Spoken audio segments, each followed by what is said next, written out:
జీవ మరణములు నాలుక వశములో ఉంటాయంట. జీవితంలో ఏమీ లేదు, కానీ లేని వాటిని ఉన్నట్టుగా పిలిచాడంట. లేదు, నీ జీవితంలో సంథింగ్ లేదు, నువ్వు ఉన్నట్టుగా పిలు దాన్ని. అర్థమవుతుందా? You should call the things which were not there as if they were there. Abraham రోజు లేచి పిలిచేవాడు, నాకు కుమారుడిని ఇస్తున్నాడు దేవుడు, నాకు కుమారుడిని ఇస్తున్నాడు, కుమారుడిని ఇస్తున్నాడు. ఒంట్లోకి బలం వచ్చిందంట, విశ్వాసం వచ్చిందంట. అతడు రమారమి 100 ఏండ్ల వాడైనను వాగ్దానము చేసిన వాడు నమ్మదగిన వాడు అని నమ్మాడంట. అదే దేవుడు మన దేవుడు.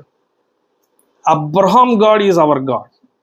తండ్రి, లేని వాటిని ఉన్నట్టుగా పిలవమన్నావు కదా, జీవ మరణములు నాలుక వశం అన్నావు కదా, the words can shape your life అని చెప్పావు కదా. నేను మాటలు మాట్లాడుతున్నా, నేను పలుకుతున్నా అని చెప్పు, నువ్వు పలుకు, దేవుడు చేస్తాడు.